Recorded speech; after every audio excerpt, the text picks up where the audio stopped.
Hallo, ich bin Caro. Ich wohne mit meinem Mann und meinen 2 Kindern im Zollernalbkreis in einem Einfamilienhaus auf 160 Quadratmeter. Wir haben einen großen Garten, sind vor 2 Jahren eingezogen und haben uns mittlerweile auch richtig gut eingelebt.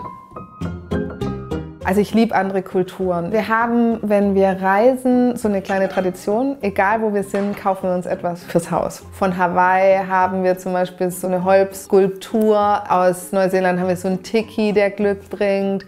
Bali haben wir so eine Warrior-Maske. Man sieht aber auch in unserem Wohnzimmer, wir haben recht viel Filmelemente. Ich habe nämlich früher im Film gearbeitet, im Production Management. Habe ganz viel Drehbücher gelesen, Budget-Einschätzung und deswegen sind einige Bilder und Erinnerungen aus meiner Zeit im Film, als ich in New York oder auch in Los Angeles gelebt habe. Und ich zeige euch heute meine 3 Lieblingsstücke.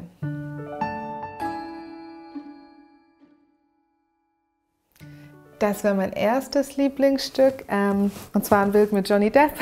Als ich im Film angefangen habe zu arbeiten, hatte ich dann auch irgendwann die Möglichkeit, ihn kennenzulernen und durfte ihn ein paar Mal treffen. Mit Johnny Depp verbinde ich ganz viel, weil seine Filme mich immer aus dem Alltag haben so entfliehen lassen. Und als mein Papa schwer krebskrank war, haben wir zusammen immer Johnny Depp-Filme geschaut. Als ich ihn dann kennenlernen durfte, war es umso schöner zu erfahren, dass er auch wirklich ein ganz, ganz lieber und toller Mensch ist.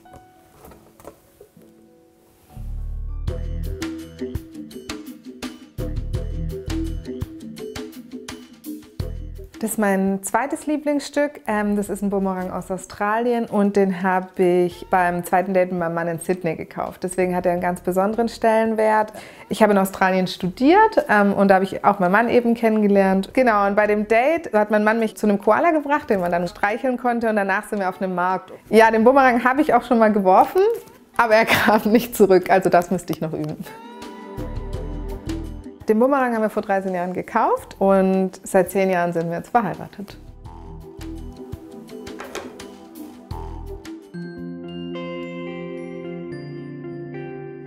Das wäre mein letztes Lieblingsstück.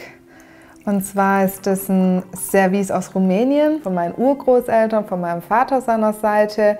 Meine Eltern sind damals nach Deutschland geflüchtet und hatten sehr wenig, was sie mitbringen konnten. Und dieses Service ist eben auch noch geblieben. Früher wurde daraus alles Mögliche getrunken, heißer Wein im Winter, aber auch Tee. Wir nutzen das Service hauptsächlich für Feuerzangenbowle und Tee.